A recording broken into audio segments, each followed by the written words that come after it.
Hello, everybody. Welcome back. Today we're going to be looking at 6.5 slope point form of the equation for a linear function. We're going to relate the graph of a linear function to its equation in what's called slope point form.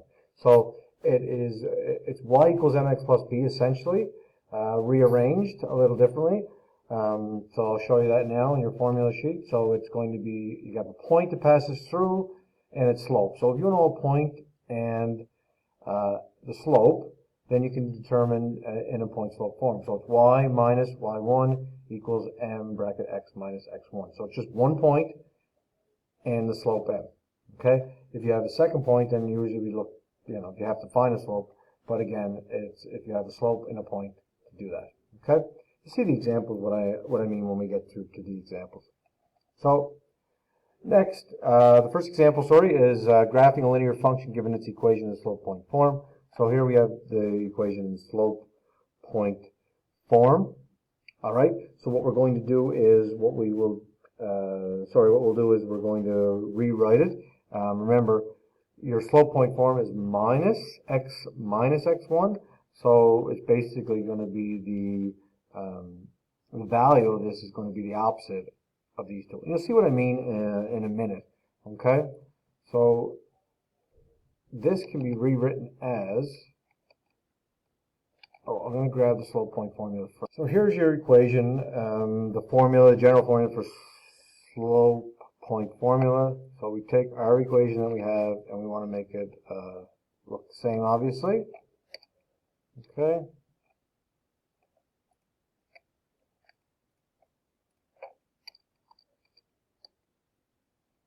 All right. So you'll notice it's y minus y1. So that means y1 is 2. Okay? And then we have the slope, which is 1/3. And it's x minus x1. So this can be rewritten as, if you take a look at it, minus a negative 4. Right? So that means the x1 value is negative 4. So that means that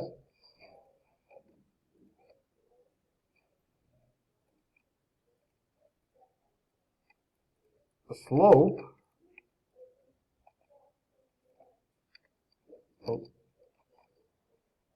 slope is equal to 1/3, and the point we have is negative 4 and 2. That's important. And this is where people get confused and they make an error. Remember, your formula is x minus x1. So it's minus whatever your x1 value is. So it's plus 4, which actually means it's minus 4 because it subtracts the negative. This was already in y minus, so again, it is okay at 2. So the point for x1 and y1 is negative 4, 2. Okay? So that's the description of the graph. So to write a sentence, the graph passes through the point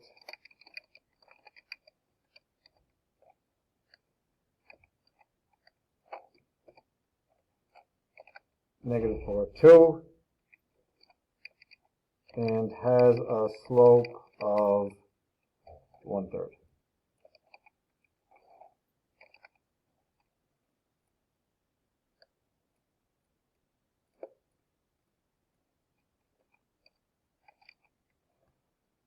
There we go.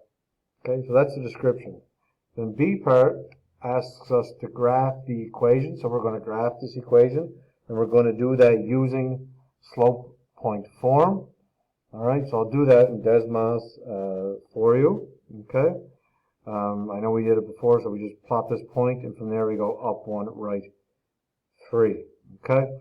So maybe I'll get that one from the book. It's done really nicely. Okay, so we're going to remember. So we go over here, we go left 4, up 2, graph our point P, and then we call it point P, call it point, whatever you want, and then you go up 1, right 3 for your second point here, and you draw a line through going all there. Okay, so I'll do that for you now. So remember we have our point negative 4, 2, so we have left 4, up 2 from the origin, and then from here our slope is 1/3, so we go up 1, right 3, we get a second point, and we draw a line through. Okay? And that's it for example 1. Check your understanding and do the same with that. Next we're going to go to example 2, and we're going to write an equation using the point of a line and its slope. So you can see that they gave you a given point here. The point is at -1, -2, so that's the first thing you want to write down on your page.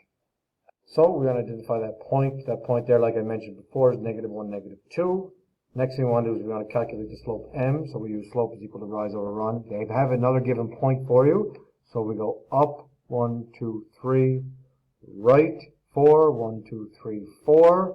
So I've labeled that for you, up 3, right 4, so that means your slope is rise over run, which equals 3 over 4, so it's up 3, right 4. Now you want to get your formula for slope point form. So now what we'll do is we'll plug that information in. So remember, y1 is -2. So this is a great example actually. So if you put in y1, it's -2. So it's bracket -2 because it's a negative negative. Your slope is 3/4. Your x1 is minus a -1. Remember. And now we simplify it. We don't leave it like that. What we want to do is simplify it. So subtracting a negative means adding the opposite. So it's actually y plus 2. And this would actually be x plus 1. And there you go. Okay? And that's it. In the B part, what we're going to do is we're going to take that and we're going to rearrange this in this to slope intercept form. That's what we did in the last section in 6.4. So that's the B part. So all of this was our A part. Okay. Now we're going to look at the B part, taking this and rearranging it. All right. So I'm going to take this. I'm going to copy it, and then we're going to do, like I said, we're going to put this in to slope intercept form. So we have to obviously multiply using the distributive property and subtract 2 from both sides, right? As you guys are aware. So we'll do that now. Copy. So first thing we're going to do is well, we can do 2 things at once here, but I don't want to get ahead of myself. As you guys work through this, you'll get better at this. So the first thing we're going to do is multiply the 3/4 by x and the 3/4 by 1, right? So we get 3/4 multiplied by x, which is 3/4 x, plus 3/4 multiplied by 1, which is 3/4, right? So the first thing I do is I do the distributive property, multiplying the 3/4 by x and the 3/4 by 1. Next thing I'm going to do is I'm going to subtract that 2. Again, those can be done simultaneously if you wish, or you can take your time like I am and subtracting the 2. The next step is what we're going to do is we'll have to combine like terms. So these 2 constants will have to come together. So we'll have to find a common denominator. So obviously the common denominator between 3/4 and -2 would be a denominator of 4. So the 2 we can rewrite as, 8/4 or 8/4. 2 is equivalent to that. And then what we'll do is we'll simplify, subtracting these 2, and we get -4/5.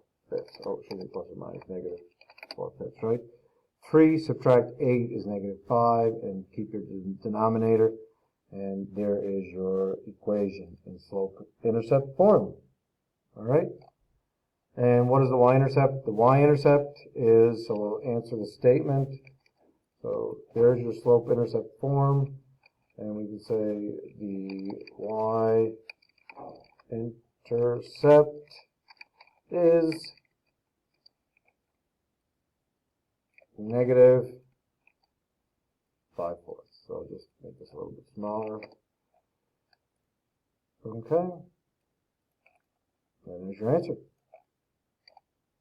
Okay. So that's a little bit of formula rearranging.